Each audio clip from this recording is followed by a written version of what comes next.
2025년 새로운 해가 시작되었습니다. 서로 마주보며 인사하겠습니다. 새해 복 많이 받으세요. 우리의 삶에는 항상 끝이 있습니다. 하지만 그 끝은 항상 다른 무언가의 시작이기도 합니다. 중학교의 졸업은 고등학교의 시작이기도 하며 고등학교의 졸업은 대학 생활의 시작이거나 사회생활의 시작이기도 합니다. 심지어 정년이 되어 직장 생활을 청산하고 은퇴를 해도 그것으로 우리의 삶이 끝나는 것이 아니라 또 새로운 노년의 삶이 시작됩니다. 이렇게 모든 것의 끝은 시작을 의미하는 것입니다. 놀라운 사실은 우리의 생명의 끝이라는 죽음도 마찬가지라는 것입니다. 예수 그리스도를 믿는 우리에게 죽음은 수고가 많은 이 땅에서 삶의 마지막이지만 영원한 하나님의 나라에서 삶의 시작을 의미합니다. 이처럼 끝과 시작은 동전의 앞면과 뒷면처럼 서로 뗄래야 뗄 수 없습니다. 우리는 흔히 마지막 시간이 되면 지난 시간을 되돌아보며 후회와 반성을 하게 되고 새로운 시작에 직면하면 희망에 들뜨거나 불안과 두려움에 잠기기도 합니다. 미래가 희망으로 가득 차면 얼마나 좋겠습니까? 하지만 대부분의 경우 한 치 앞도 내다볼 수 없는 상황으로 인하여 불안하고 걱정하게 됩니다. 오늘 성경 말씀을 통해서 이것을 확인할 수 있습니다. 그렇다면 우리는 불확실한 앞날에 대하여 어떻게 하는 것이 좋을까요? 신앙인은 어떤 자세로 새로운 날을 맞이해야 할까요? 오늘 우리들이 읽은 성경 본문은 마태복음의 마지막 장, 마지막 부분의 말씀입니다. 마태복음은 총 28장으로 구성되어 있으며 예수님의 탄생으로 시작하여 이 땅에서의 사역, 죽음과 부활에 대해 다루고 있습니다. 동정녀 마리아를 통하여 인간의 몸을 가지고 이 땅에 태어나신 예수님은 30년 동안 목수로서 가족을 보살피며 사셨습니다. 30세에 본격적으로 세례를 받고 제자들을 불러 모으시고 3년 동안 하나님 나라를 전하시면서 공적인 삶을 시작하셨습니다. 그리고 예수님께서 전했던 복음을 싫어했던 바리새인들과 제사장들에 의해 십자가에 달려 죽으셨습니다. 그리고 죽은 지 사흘 만에 부활하셨습니다. 부활하신 후 40일 동안 뿔뿔이 흩어진 제자들을 찾아다니시면서 자신이 부활했다는 것을 확인시켜 주셨습니다. 그리고 이 땅에서 일을 모두 마치시고 하나님 나라로 올라가시기 전에 제자들을 감람산에 모으고 마지막 당부를 하셨습니다. 오늘 우리들이 함께 읽은 것은 바로 이 부분입니다. 부활하신 예수님께서 하나님께로 가시기 전 이 땅에서 마지막으로 하신 말씀입니다. 이렇게 본다면 오늘 본문은 끝이라는 인상이 강하게 드러납니다. 오늘 본문 18절에서 20절 말씀을 우리 함께 읽어보겠습니다. 하늘과 땅의 모든 권세를 내게 주셨으니 그러므로 너희는 가서 모든 민족을 제자로 삼아 아버지와 아들과 성령의 이름으로 세례를 베풀고 내가 너희에게 분부한 모든 것을 가르쳐 지키게 하라. 이 말씀은 소위 대사명문으로 불리고 있습니다. 이 말씀 뒤에는 이제까지 내가 해야 할 일을 모두 끝마쳤다. 이제는 나는 하나님께로 돌아가니 이제부터 너희들의 차례이다 라는 느낌이 강하게 담겨져 있습니다. 이렇게 분위기상 모든 것이 끝난다라는 느낌이 물씬 풍기는 본문 말씀이 단순히 끝만을 의미하는 것은 아닙니다. 그것은 다음에 이어지는 내가 세상 끝날까지 너희와 항상 함께 있으리라는 말씀을 통해 알 수 있습니다. 이 말씀에는 또 다른 시작의 의미가 담겨 있습니다.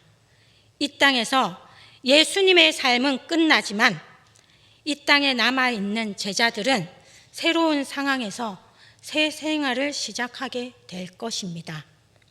이제까지 제자들은 예수님의 뒤를 졸졸 따라다니기만 해도 되었다면 이제부터는 제자들이 예수님의 가르침을 직접 실천하기 위해 발로 뛰어야 한다라는 것입니다. 그래서 예수님의 공생애의 끝은 단순한 끝이 아니라 제자들의 새로운 시작으로 이어집니다. 이런 의미에서 볼 때 신약 성경에서 마태복음 뒤에 마가복음이 나오지만 내용상으로는 마태복음 28장 20절 내가 세상 끝날까지 너희와 항상 함께 있으리라 로 되어 있습니다. 다음에 사도행전 1장 12절 제자들이 감람원이라 하는 산으로부터 예루살렘에 돌아오니로 이어진다라는 것입니다. 이것은 예수님의 이야기에서 사도들의 이야기로 넘어간다라는 의미입니다. 그런데 이런 상황에서 한 가지 심각한 문제가 있습니다. 다름이 아니라 새로운 시작을 앞두고 있는 제자들이 완벽히 준비된 상태가 아니라는 것입니다. 17절 말씀입니다. 예수를 배웠고 경배하나 아직도 의심하는 사람들이 있더라. 당시 제자들 중에는 여전히 예수님의 부활을 의심하는 이들도 있었습니다. 그것도 한 사람이 아니라 성경에 의심하는 사람들이라는 복수로 기록되어 있는 것을 보아 적어도 2명 이상 여러 명이었을 것입니다. 제자들은 분명 예수님께서 십자가에 달려 돌아가시고 사람들이 그분의 시신을 무덤에 안치한 것을 보았습니다. 그런데 며칠 뒤 예수님께서 죽음을 이기고 다시 살아났다는 소식을 듣게 되었습니다. 심지어 제자들은 부활하신 예수님을 직접 만났고 두 눈으로 보았습니다. 예수님께서 일러주신 산에 올라와서 직접 배웠고 절까지 했지만 그들은 아직도 예수님의 부활을 믿지 않았습니다. 혹시 완전히 죽지 않고 실신한 상태가 아닐까? 그러다가 살아난 것은 아닌가? 이런 생각도 들었던 것 같습니다. 이것으로 비추어 볼 때 지금 우리 이 자리에 예수님께서 나타나신다고 해도 그것이 부활의 믿음을 담보해 주지 않는다라는 것을 깨닫게 됩니다. 우리는 흔히 놀라운 기적이 일어나면 정말 하나님의 능력을 믿을 수 있다고 생각합니다. 하나님께서 살아계신 증거를 한번 보여보라고 주장하는 사람들도 있습니다. 그런데 실상 하나님의 능력을 본다고 해서 믿음이 생기지는 않습니다. 베드로도 물 위에 걸어오신 예수님을 보고 자신도 물 위를 걸을 수 있게 해달라고 요청합니다. 예수님의 허락이 떨어지자 베드로는 용감하게 물 위를 걷기 시작했지만 곧 바람과 풍랑을 보고 무서워하다가 물에 빠지고 맙니다. 마찬가지로 부활하신 예수님을 눈앞에 보고 부활에 대한 믿음이 생기는 것이 아니라 자기 이성으로 이해할 수 없으니까 하나님의 능력을 의심하게 되는 것입니다. 더 심한 사람은 사실을 왜곡하거나 완전히 죽지 않았을 거야 라고 합리화를 시도하기 시작합니다. 문제는 제자 중 몇몇은 예수님의 승천 직전까지도 예수님의 부활과 하나님의 능력을 믿을 수 없었다라는 것입니다. 이것은 사실 어제 오늘 문제만은 아니었습니다. 제자들은 3년 동안 예수님을 따라다녔지만 예수님께서 하신 말씀과 행동을 제대로 이해하지 못했습니다. 오늘날 우리 학교 교육과는 달리 예수님과 제자들은 동고동락했습니다. 제자들은 그동안 예수님과 함께 먹고 자고 많은 것을 배웠습니다. 하나님 나라에 대한 설교를 들은 것뿐만 아니라 병든 자를 치유하고 귀신 들린 자에게 귀신을 쫓아내며 한센병 환자를 치유하신 것을 직접 두 눈으로 보았습니다. 하지만 요한복음에 의하면 제자들은 예수님께서 3년 동안 가르친 것을 완벽하게 이해하지 못했습니다. 완벽히는 고사하고 제대로 이해하지 못해서 동문서답한 경우가 많았습니다. 그래서 보혜사 성령님을 통하여 깨닫게 하시겠다라고 말씀하신 것입니다. 요한복음 16장 13절 말씀입니다. 진리의 성령이 오시면 그가 너희를 모든 진리 가운데로 인도하시리니. 마가는 더욱 노골적으로 제자들의 공생의 기간 동안 내내 예수님의 가르침과 본보기를 제대로 깨닫지 못했다라고 말하고 있습니다. 대표적인 예로 마가복음 8장에 나오는 바리새인의 누룩과 헤롯의 누룩 이야기입니다. 예수님께서 빵 7개로 4,000명을 먹이신 기적을 베푸시고 제자들과 함께 배를 타고 가시던 중이었습니다. 예수님께서 제자들에게 바리새파 사람의 누룩과 헤롯의 누룩을 조심하라고 말씀하셨습니다. 예수님의 의도는 바리새파 사람들의 교훈과 가르침을 조심하라는 것이었습니다. 그들은 자기들은 율법의 조항들을 제대로 행하지 못하면서 다른 사람이 지키지 못하는 것을 비판하고 겉으로 보기에는 거룩하고 경건하게 보이지만 그 속은 그렇지 않았다라는 것입니다. 그것을 조심하라고 예수님께서 말씀하셨던 것입니다. 그런데 제자들은 예수님의 말씀을 듣고 깨달은 것이 먹을 빵을 가져오지 않았다는 것이었습니다.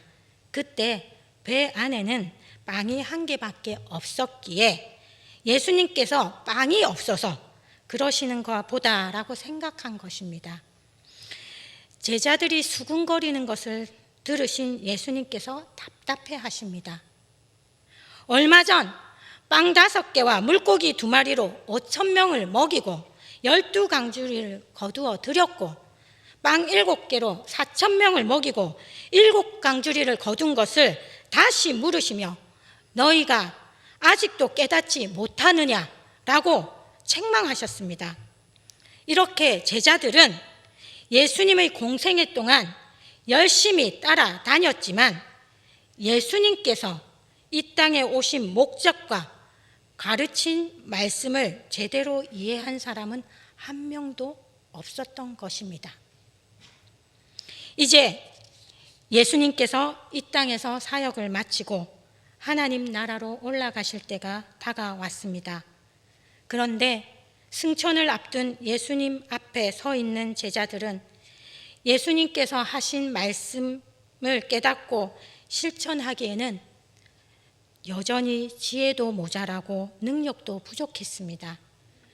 이렇게 본다면 예수님의 지상 명령, 모든 민족을 제자로 삼고 세례를 주고 예수님의 가르침을 가르치라는 것은 제자들에게는 어떻게 보면 감당하기 힘든 임무일 것입니다. 자기가 알지 못하는 것을 다른 사람에게 가르쳐 실천하라고 하는 것은 거의 불가능한 일입니다. 이렇게 의심이 많고 부족한 제자들을 뒤에 놓아두고 예수님께서 하늘로 올라가셔야 할 때가 되셨습니다. 이제부터 제자들은 예수님 없이 자기들끼리 살아야 하는 갑작스러운 상황에 처하게 되는 것입니다. 그동안 예수님께서 제자들의 방패가 되어 주셨지만 이제부터는 제자들 스스로 이 땅에서 적대적인 제사장들과 바리새인들 사이에서 예수님의 제자로 복음을 전하며 살아야 합니다. 새로운 삶을 시작해야 하는 제자들은 두려울 수밖에 없고 불안할 수밖에 없었습니다. 예수님께서 이런 제자들을 향하여 취하신 첫 번째 태도는 그들에게 가까이 다가가신 것입니다. 본문 18절에 예수께서 나와라고 기록되어 있습니다. 나와라는 말은 바로 제자들에게 가까이 다가가신 것을 뜻합니다. 제자들은 부활하신 예수님께 가까이 다가가지 못하고 멀찍이 떨어져 있었던 것 같습니다. 그러자 예수님께서 그들에게 가까이 다가가신 것입니다. 이와 비슷한 장면이 마태복음 17장 변화산 위에서 있었습니다. 예수님께서 영광스러운 모습으로 변화되고 구름 속에서 이는 내 사랑하는 아들이요 내 기뻐하는 자라는 음성이 들리자 제자들은 자리에 엎드려 두려워 떨었습니다. 그때 예수님께서 그들에게 가까이 다가가셔서 어루만지시며 두려워하지 말라고 위로해 주셨습니다. 비슷하게 예수님의 부활을 실감하지 못하고 앞으로 어떻게 될지 걱정이 가득한 채 멀찍이 있는 제자들에게 예수님께서 먼저 다가가셔서 그들에게 위로의 말씀을 건네십니다. 하나님이 자신에게 하늘과 땅의 모든 권한을 주셨다고 말하며 그들의 선생이며 주님이신 예수님 자신이 바로 세상의 통치자라고 알려주십니다. 제자들이 믿고 의지하는 분이 바로 이 세상과 온 우주 만물의 통치자이신 것을 분명하게 가르쳐 주십니다. 이 말씀의 의미는 너희는 누구의 제자로서 이 땅에서 어떤 존재로 살아가야 하는지에 대해서 말씀하신 것입니다. 그렇지만 제자들은 여전히 불안한 마음이 남아 있었습니다. 한 번도 경험해보지 못한 미래를 예수님 없이 맞이해야 한다는 것을 느꼈습니다. 예수님께서도 불안한 제자들의 심리와 그들이 앞으로 겪게 될 상황에 대해서 너무나 잘 알고 계셨습니다. 그래서 그들을 향하여 이렇게 말씀하십니다. 내가 세상 끝날까지 너희와 항상 함께 있으리라. 말씀하시며 위로해 주십니다. 여기서 너희와 항상 함께 있으리라는 말씀은 지금처럼 제자들이 직접 눈으로 보고 만질 수 있는 예수님으로 함께 할 것이라는 의미가 아니라 하나님의 영이신 보혜사 성령님을 통하여 항상 함께 할 것이라는 의미입니다. 예수님께서 성령님이 함께 하시는 것이 제자들에게 더 유익된다고 말씀하신 적이 있습니다. 육체를 가진 예수님은 모든 제자가 있는 모든 곳에 함께 하실 수는 없지만 성령께서는 제자들이 어디에 있든지 얼마나 멀리 흩어져 있든지 항상 함께 하실 수 있습니다. 그리고 성령님께서 하시는 일도 제자들에게 유익합니다. 성령님은 그동안 들어도 깨닫지 못했던 예수님의 말씀을 깨닫게 하시고 잊어버린 예수님의 말씀을 기억나게 하실 것입니다. 부족한 제자들에게 은사를 주시며 그들이 감당해야 할 일을 잘 해낼 수 있게 하실 것입니다. 그래서 제자들은 예수님의 명령을 감당할 수 있게 될 것입니다. 실제로 이어지는 사도행전의 이야기를 살펴보면 예수님께서 함께 하셨기에, 성령님께서 제자들과 함께 하셨기에 그들은 더 이상 불안해하거나 두려워하지 않았습니다. 위협과 협박에도 굴복하지 않고 담대하게 사람들을 향하여 예수님과 복음을 전파했습니다. 앞날에 대하여 불안하고 두려워하던 제자들이 용감하게 새로운 삶을 시작할 수 있게 되었던 것은 예수님의 위로와 성령님의 도움이 있었기 때문입니다. 우리가 지난 한 해를 되돌아보면 모든 것이 어렵고 힘들었다라고 생각되어집니다. 기후위기로 유난히 더운 여름, 더위로 인한 물가 폭등, 경제위기, 세계 각처의 전쟁의 두려움, 이런 것으로 전 국민이 힘든 시간을 보냈습니다. 그래서 우리들이 지난 한 해를 되돌아보면 정말 나는 최선을 다했고 최상의 성과를 거두었다라는 느낌보다는 힘들었다라는 생각이 우리를 짓누를 수 있습니다. 그렇다고 해서 새롭게 시작된 2025년이 마냥 핑크빛의 해가 되리라고 기대하고 있지는 않습니다. 불확실한 미래와 제자들처럼 온전히 준비되지 않은 내 자신으로 인해 불안과 두려움이 엄습해 오기도 합니다. 하지만 오늘 말씀을 통해서 위로와 용기를 얻을 수 있습니다. 먼저 우리는 지난날에 대한 후회와 아쉬움에 너무 얽매여 낙심하고 자책하지 말아야 합니다. 부활하신 예수님의 뒤를 쫓아 감람산 위에 모인 제자들 가운데에는 여전히 예수님의 부활을 의심하는 자들이 있었습니다. 그런데도 예수님께서는 의심하고 있는 제자들을 향해 왜 아직도 의심하고 있느냐? 지금 의심하고 있는 사람은 당장 내게서 떠나라 라고 호통치지 않으셨습니다. 오히려 그들의 연약함을 충분히 아시고 그들에게 다가가서 있는 모습 그대로 받아주셨습니다. 예수님께서는 제자들에게 하셨던 것처럼 오늘 우리에게도 지난날의 잘못과 실수에 대해 호통치기보다는 다시 새로운 기회를 주십니다. 그리고 우리는 바로 세상의 통치자이신 우리 주님의 제자라는 사실을 분명히 인지해야 합니다. 세상 사람들은 우리를 별 볼 일 없는 사람으로 여길지라도 예수님께서는 그렇게 생각하지 않으십니다. 우리의 부족함에도 불구하고 제자로 삼아주시고 사명을 주시면서 새로운 삶을 시작하도록 하셨습니다. 성령님을 통하여 세상 끝날까지 우리와 함께 하실 것이라고 약속하셨습니다.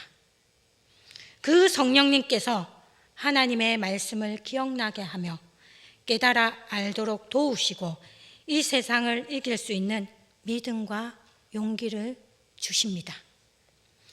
우리들이 2025년을 맞이하고 시작할 수 있다는 것은 바로 이런 의미입니다.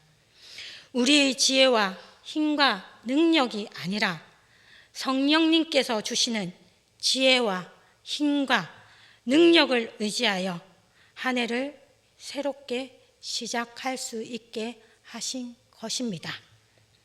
오늘 2025년 첫 주일 예배를 드리는 우리들이 불확실한 미래와 준비되지 않은 자신의 모습 때문에 너무 불안해하지 마시기 바랍니다.